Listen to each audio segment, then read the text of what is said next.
అందరికీ నమస్కారం. Welcome to Kurnool city news. నా పేరు అశ్విని సూర్య.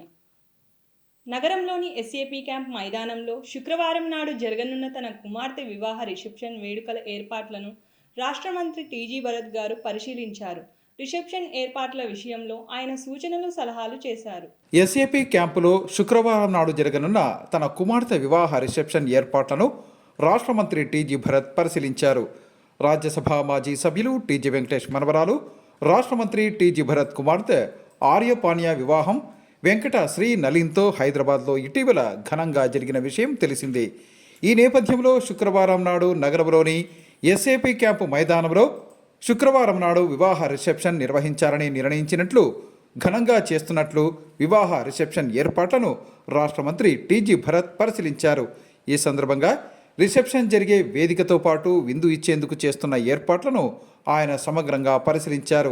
ఈ సందర్భంగా పలు సలహాలు, సూచనలను అందజేశారు. వివాహ రిసెప్షన్కు సంబంధించి ఏర్పాట్లు భారీ స్థాయిలో చేస్తున్నారు.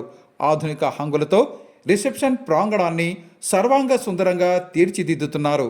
ప్రజా ప్రతినిధులు, రాజకీయ ప్రముఖులతో పాటు వేలాది మంది అభిమానులు, ప్రజలు ఈ రిసెప్షన్కు తరలివస్తున్న నేపథ్యంలో ఇలాంటి ఇబ్బందులు తలెత్తకుండా అవసరమైన అన్ని ఏర్పాట్లను రాష్ట్ర మంత్రి టీజీ భరత్ దగ్గరుండి పర్యవేక్షించారు. ఎస్ఏపీ క్యాంపులో జరుగుతున్న వివాహ రిసెప్షన్ కార్యక్రమానికి వచ్చేవారికి 3 ప్రవేశ ద్వారాలను నిర్ణయించారు. హైదరాబాద్ రహదారి వైపు నుంచి వచ్చేవారు ఇంటర్నేషనల్ ఫంక్షన్ హాల్ పక్క నుంచి రిసెప్షన్ వేదికకు వచ్చేందుకు వీలుగా ప్రవేశ ద్వారాన్ని ఏర్పాటు చేశారు. అలాగే బళ్ళారి చౌరస్తా వైపు నుంచి వచ్చేవారు ఎస్ఏపీ క్యాంపు ప్రధాన ప్రవేశ ద్వారం గుండా రిసెప్షన్ వేదిక చేరుకోవాలని కోరారు. అలాగే నగరంలోని వెంకటరమణ కాలనీ వైపు నుంచి వచ్చేవారు అదే రహదారిలో రోడ్ నెంబర్ 4 నుంచి గతంలో ఉన్న డిప్యూటీ సీఎం క్యాంపు కార్యాలయం మీదుగా రిసెప్షన్ వేదికకు చేరుకోవాలని సూచించారు. ఈ నూతన సంవత్సరం ప్రజలందరి జీవితంలో నూతన వెలుగులు నింపాలని రాష్ట్ర మంత్రి టీజీ భరత్ ఆకాంక్షించారు. ఈ మేరకు నగరపాలక సంస్థ అధికారులు, సిబ్బంది రాష్ట్ర మంత్రి టీజీ భరత్ను కలిసి నూతన సంవత్సర శుభాకాంక్షలు తెలియజేశారు. రాష్ట్ర మంత్రి టీజీ భరత్ను ఆయన నివాసంలో నగరపాలక సంస్థ అధికారులు, సిబ్బంది కలిసి నూతన సంవత్సర శుభాకాంక్షలు తెలిపారు. మున్సిపల్ ఇంజనీర్ రాజశేఖర్ ఆధ్వర్యంలో మున్సిపల్ ఉద్యోగులు రాష్ట్ర మంత్రి టీజీ భరత్ను కలిసి పుష్పగుచ్చాలు, పూలమాలలు వేసి నూతన సంవత్సర శుభాకాంక్షలు తెలిపారు. ఈ సందర్భంగా రాష్ట్ర మంత్రి టీజీ భరత్ వారికి నూతన సంవత్సర శుభాకాంక్షలు తెలిపారు. తనకు నూతన సంవత్సర శుభాకాంక్షలు తెలియజేసేందుకు వచ్చిన నగరపాలక సంస్థ అధికారులు, సిబ్బందిని రాష్ట్ర మంత్రి టీజీ భరత్ అభినందించారు. ఈ సందర్భంగా ఆయన మాట్లాడుతూ ఈ నూతన సంవత్సరం ప్రజలందరి జీవితాల్లో నూతన వెలుగులు నింపాలని ఆకాంక్షించారు. అంతకుముందు తన నివాసంలో రాష్ట్ర మంత్రి టీజీ భరత్ పోలీసుల నుంచి గౌరవ వందనం స్వీకరించారు. మన సంస్కృతి సాంప్రదాయాలను తెలియజేసేలా సంక్రాంతి పర్వదినం సందర్భంగా మన తెలుగు టీవీ ఆధ్వర్యంలో ముగ్గుల పోటీలు ఏర్పాటు చేయడం అభినందనీయమని రాజ్యసభ మాజీ సభ్యులు టీజీ వెంకటేష్ గారు అన్నారు. ఈ మేరకు నగరంలోని బీ క్యాంప్ క్రీడా మైదానంలో సంక్రాంతి పర్వదినం సందర్భంగా ఏర్పాటు చేసిన ముగ్గుల పోటీలను ఆయన ప్రారంభించారు.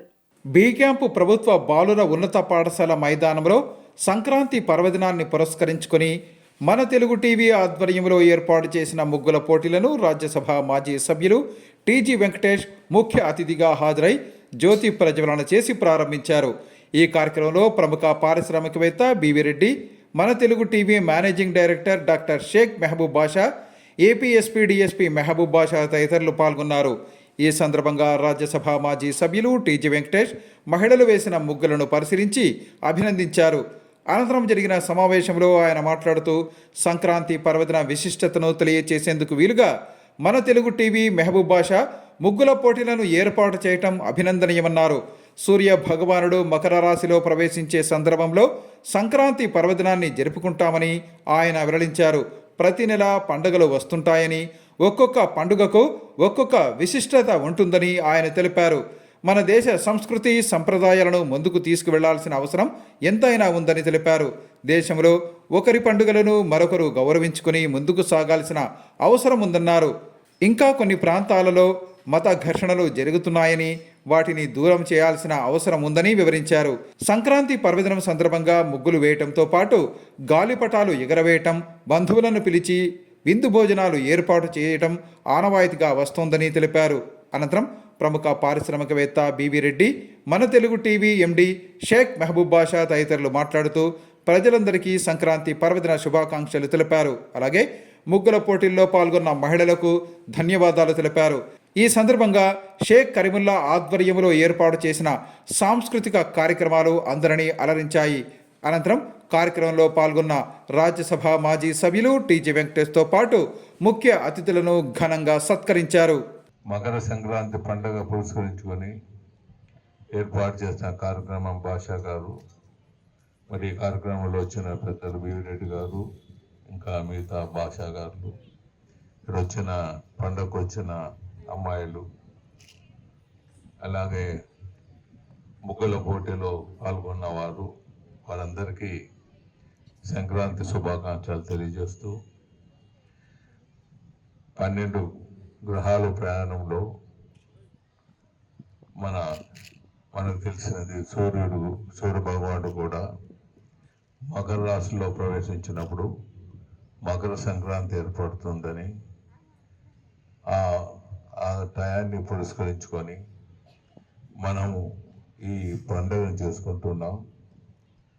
మన భారతదేశ సంస్కృతి ప్రతి నెల ఆల్టర్నేటివ్లో ఒక పండుగ వస్తూనే ఉంటుంది. ఒక్కొక్క పండుగకు ఒక్కొక్క ప్రాముఖ్యత ఉంటుంది. దీపావళి నరకాసుని వధించడం అంటే రాక్షసులంతా దూరం చేయటం, ప్రజలు రక్షించటం, ప్రజలందరూ ఆనందంతో నిండిపోవటం, ఇలా ఒక్కొక్క పండుగకు ఒక్కొక్క మనకు ఒక విధమైన ఆప్యాయతలు ఫ్యామిలీలో కలిగజేయటం, అందరూ కలిసి మతాలకు కులాలకు అతీతంగా దూరంగా ఉంటూ అన్ని పండుగలు చేసుకోవటం ఆనవాయితీగా జరుగుతున్న ఈ భారతదేశ సంస్కృతిని మరీ ముందుకు తీసుకుపోతున్న మన ఛానల్ యాజమాన్యం భాషా గారికి వారు కూడా కృతజ్ఞత తెలియజేస్తున్నాను. ఇలా మనం ఒకరికొకరు కులాలకు మతాలకు అతీతంగా వారి పండుగలు మనము, మన పండుగలు వారు కలిసి కట్టుగా ముందుకు తీసుకుపోతే మన దేశం కలకాలము సుఖ సంతోషాలతో ఉంటుంది. మనకు దురదృష్టవశాత్తు అక్కడక్కడ మనకు కలహాలు ఏర్పడుతున్నాయి. ఆ కలహాలను మించి మనం ముందుకు పోవాలి.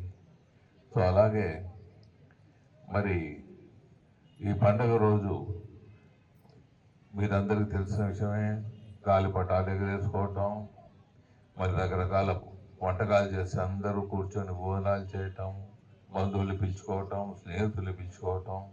మరి అలాగే మనం ఈ పండుగ రోజు ముగ్గుల పోటీలు కూడా ఏర్పాటు చేసి అందరూ ఆడపడుచులందరూ ఒక దగ్గర కలిసి మన కర్నూలు ప్రాంతంలో ఈ ముగ్గుల పోటీలు ఏర్పాటు చేయటం, అందరూ కలిసి ఒక దగ్గర కలిసి ముగ్గుల పోటీల్లో పాల్గొనటం, అందరూ ఆనందంగా పార్టిసిపేట్ చేయటం, మన సంస్కృతిని ముందుకు తీసుకుపోవటం ఒక ఆనవాయితీగా జరుగుతున్నది. మళ్ళీ వెలుగులో తెస్తున్న భాషా గారు వారందరికీ మరొకసారి ధన్యవాదాలు తెలియజేస్తూ సెలవు తీసుకున్నాం. వైకుంఠ ఏకాదశి దర్శనం టోకన్ల జారీ విషయంలో అధికారుల నిర్లక్ష్యం వల్ల 6 భక్తులు చనిపోవడం దురదృష్టకరమని టీడీపీ రాష్ట్ర కార్యదర్శి వై నాగేశ్వరరావు యాదవ్ అన్నారు. ఈ మేరకు నగరంలోని జిల్లా తెలుగుదేశం పార్టీ కార్యాలయంలో జరిగిన విలేకరుల సమావేశంలో ఆయన మాట్లాడారు. జిల్లా తెలుగుదేశం పార్టీ కార్యాలయంలో జరిగిన విలేకరుల సమావేశంలో ఆ పార్టీ రాష్ట్ర కార్యదర్శి నాగేశ్వరరావు యాదవ్ మాట్లాడుతూ వైకుంఠ ఏకాదశి టోకెన్లు తీసుకునే క్రమంలో జరిగిన తొక్కిసలాటలో 6 మంది భక్తులు మృతి చెందడం దురదృష్టకరమని తెలిపారు. వైకుంఠ ఏకాదశి టోకెన్ల పంపిణీ విషయంలో అధికారులు అవసరమైన జాగ్రత్తలు తీసుకోకపోవటం వల్లే ఈ తొక్కిసలాట జరిగి భక్తులు మృత్యువాత పడ్డారని ఆయన తెలిపారు. విషయం తెలిసిన వెంటనే రాష్ట్ర ముఖ్యమంత్రి నారా చంద్రబాబు నాయుడు, రాష్ట్ర మంత్రి నారా లోకేష్ తక్షణమే స్పందించి మృతుల కుటుంబానికి 25 లక్షల చొప్పున ఆర్థిక సహాయాన్ని ప్రకటించారన్నారు. గతంలో వైసీపీ ప్రభుత్వం అధికారంలో ఉన్న సమయంలో ఇలాంటి ఘటనలు జరిగినప్పుడు ఎవరిని ఆదుకోలేదన్న విషయాన్ని గుర్తు చేశారు. గతంలో వైసీపీ ప్రభుత్వం అధికారంలో ఉన్న సమయంలో ఇలాంటి ఘటనలు జరిగినప్పుడు ఎవరిని ఆదుకోలేదన్న విషయాన్ని గుర్తు చేశారు. తిరుమల తిరుపతి దేవస్థానం అధికారులు ఇప్పటికైనా మేలుకొని ఇలాంటి ఘటనలు పునరావృతం కాకుండా అవసరమైన చర్యలు తీసుకోవాలని ఆయన సూచించారు. వాళ్ళకి 25 లక్షల ఎక్స్గ్రేషియా చెల్లించడం, మరి గత ప్రభుత్వంలో అయితే ఇటువంటి సంఘటనలు చాలా జరిగినా కూడా మరి ఏమాత్రం ప్రకటించకుండా కేవలం చేసేవాళ్ళు. కానీ మా ప్రభుత్వం మాత్రం వెంటనే స్పందించి 25 లక్షల ఎక్స్గ్రేషియా చనిపోయిన కుటుంబాలకు ప్రకటించారు. మరి ఆ చనిపోయిన కుటుంబాలకి ఆ భగవంతుడు మరి అన్ని విధాల ఆరోగ్యాలు ప్రసాదించాలని మేమందరం కోరుకుంటూ ఈ సంక్రాంతి పర్వదినం ప్రజలందరి జీవితాల్లో నూతన వెలుగులు నింపాలని సర్వేపల్లి విద్యానిలయం కరెస్పాండెంట్ శేషన్న, ప్రిన్సిపల్ అరుణశ్రీ ఆకాంక్షించారు. ఈ మేరకు సర్వేపల్లి విద్యానిలయంలో సంక్రాంతి పర్వదిన వేడుకలను ఘనంగా నిర్వహించారు. కృష్ణానగర్లో ఉన్న సర్వేపల్లి విద్యానిలయంలో సంక్రాంతి సంబరాలను ఘనంగా నిర్వహించారు.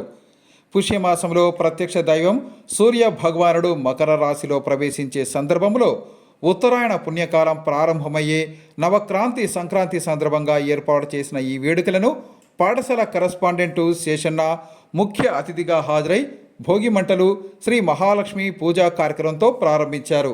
అనంతరం పాఠశాల ప్రిన్సిపల్ శ్రీమతి అరుణశ్రీతో పాటు పాఠశాల ఉపాధ్యాయ బృందం పాలను పొంగించి భోగ భాగ్యాలు ఇచ్చే భాగ్యలక్ష్మిని ఆహ్వానించి వేడుకలను ముందుకు తీసుకువెళ్లారు. ఈ సందర్భంగా సంక్రాంతి పర్వదినం విశిష్టతలో భాగంగా హరిదాసుకు ధాన్యాన్ని సమర్పించి కార్యక్రమాన్ని కొనసాగించారు. ఇందులో భాగంగా ప్రీ ప్రైమరీ విద్యార్థులకు భోగిపళ్ళు, విద్యార్థుల తల్లులకు ముగ్గుల పోటీలు నిర్వహించారు. సంక్రాంతి వేడుకల్లో భాగంగా విద్యార్థినులు ఆటపాటలతో, గొబ్బిళ్ల పాటలతో సందడి చేశారు. ముత్యాల ముగ్గులు పోటీల్లో గెలుపొందిన వారికి, పాల్గొన్న వారికి ముఖ్య అతిథి పాఠశాల కరెస్పాండెంటు శేషన్న చేతుల మీదుగా బహుమతులను ప్రదానం చేశారు. ఈ సందర్భంగా ఆయన మాట్లాడుతూ విద్యార్థుల్లో మన సంస్కృతి సంప్రదాయాలపై అవగాహన కల్పించేందుకు ఇలాంటి కార్యక్రమాలను తమ పాఠశాలలో నిర్వహిస్తున్నామన్నారు. విద్యార్థులకు చదువుతో పాటు శాస్త్రీయంగా మన సంస్కృతి సంప్రదాయాలపై అవగాహన ఉండడం ఎంతో అవసరమని తెలిపారు.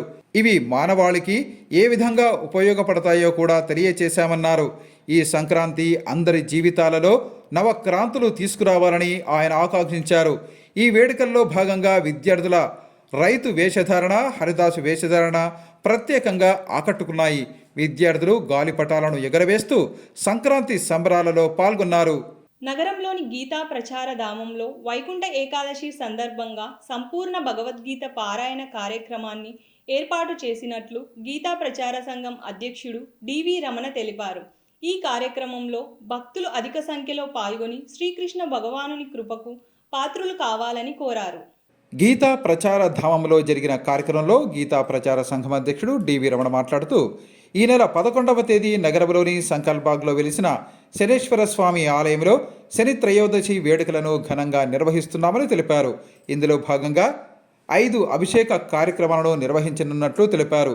ఈ వేడుకల్లో భాగంగా భక్తులచే స్వయంగా తైలాభిషేకం కార్యక్రమాన్ని ఏర్పాటు చేశామని వివరించారు.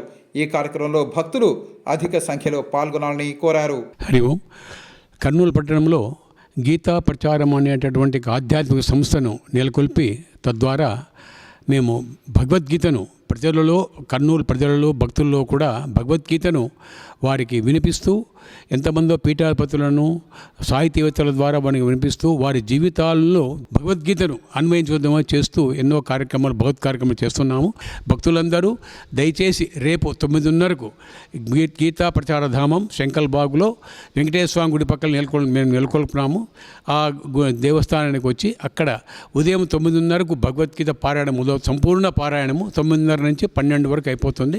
అంతవరకు ప్రయాణం చేస్తూ ప్రయాణానంతరము పూజ, ప్రసాద వితరణ ఉంటుంది. భక్తులకు పుస్తకాలు కూడా మేము ఇవ్వబడుతుంది. కాబట్టి భక్తులందరూ తప్పకుండా వచ్చి రేపు కార్యక్రమంలో తప్పకుండా పాల్గొని పరమాత్మ కృపకు పాత్రలు కావాల్సిందిగా కోరుతున్నాము. ఈ నెల 11, 12వ తేదీల్లో శ్రీకాకుళం జిల్లా పలాసలో జరిగే 41వ రాష్ట్ర స్థాయి టెన్నికాయిట్ పోటీలలో జిల్లా క్రీడాకారులు విజయంతో తిరిగి రావాలని ప్రముఖ న్యాయవాది శ్రీధర్ రెడ్డి ఆకాంక్షించారు. ఈ మేరకు రాష్ట్ర స్థాయి పోటీలకు వెళ్తున్న క్రీడాకారులకు క్రీడా దుస్తులను పంపిణీ చేశారు. గీతా ప్రచార ధామంలో జరిగిన కార్యక్రమంలో గీతా ప్రచార సంఘం అధ్యక్షుడు డివి రమణ మాట్లాడుతూ ఈ నెల 11వ తేదీ నగరంలోని సంకల్బాగ్లో వెలిసిన శనేశ్వర స్వామి ఆలయంలో శని త్రయోదశి వేడుకలను ఘనంగా నిర్వహిస్తున్నామని తెలిపారు. ఇందులో భాగంగా 5 అభిషేక కార్యక్రమాలను నిర్వహించనున్నట్లు తెలిపారు. ఈ వేడుకల్లో భాగంగా భక్తులచే స్వయంగా తైలాభిషేకం కార్యక్రమాన్ని ఏర్పాటు చేశామని వివరించారు. ఈ కార్యక్రమంలో భక్తులు అధిక సంఖ్యలో పాల్గొనాలని కోరారు. హరి ఓం. కర్నూలు పట్టణంలో గీతా ప్రచారం అనేటటువంటి ఆధ్యాత్మిక సంస్థను నెలకొల్పి తద్వారా మేము భగవద్గీతను కర్నూలు ప్రజలలో భక్తుల్లో కూడా భగవద్గీతను వారికి వినిపిస్తూ ఎంతమందో పీఠాధిపతులను సాహితీవేత్తల ద్వారా వారికి వినిపిస్తూ వారి జీవితాల్లో భగవద్గీతను అన్వయించుకోవడం చేస్తూ ఎన్నో కార్యక్రమాలు భగవత్ కార్యక్రమాలు చేస్తున్నాము. భక్తులందరూ దయచేసి రేపు 9:30కు గీతా ప్రచార ధామం శంకల్బాగ్లో వెంకటేశ్వర స్వామి గుడి పక్కన మేము నెలకొల్పున్నాము. ఆ దేవస్థానానికి వచ్చి అక్కడ ఉదయం 9:30కు భగవద్గీత పారాయణం సంపూర్ణ పారాయణము 9:30 నుంచి 12 వరకు అయిపోతుంది. అంతవరకు ప్రయాణం చేస్తూ ప్రయాణానంతరము పూజ ప్రసాద వితరణ ఉంటుంది. భక్తులకు పుస్తకాలు కూడా మేము ఇవ్వబడుతుంది. కాబట్టి భక్తులందరూ తప్పకుండా వచ్చి రేపు కార్యక్రమంలో తప్పకుండా పాల్గొని పరమాత్మ కృపకు పాత్రలు కావాల్సిందిగా కోరుతున్నాము. నగరంలోని సంకల్బాగ్లో ఉన్న శనీశ్వర స్వామి ఆలయంలో ఈ నెల 11వ తేదీ శని త్రయోదశి వేడుకలను ఘనంగా నిర్వహించున్నట్లు తెలిపారు. ఇందులో భాగంగా భక్తులే స్వయంగా స్వామివారికి తైలాభిషేకం చేసే అవకాశం కల్పిస్తున్నామని చెప్పారు. ఈ నెల 11వ తేదీ నుంచి 12వ తేదీ వరకు శ్రీకాకుళం జిల్లా పలాసలో జరగనున్న 41వ రాష్ట్ర స్థాయి టెన్నికాయిట్ పోటీలలో పాల్గొనే జిల్లా క్రీడాకారులకు నగరంలోని రైల్వే స్టేషన్లో క్రీడా దుస్తులను పంపిణీ చేసి వీడ్కోలు పలికారు. ఈ కార్యక్రమంలో ప్రముఖ న్యాయవాది శ్రీధర్ రెడ్డితో పాటు వివిధ క్రీడా సంఘాల ప్రతినిధులు పాల్గొన్నారు.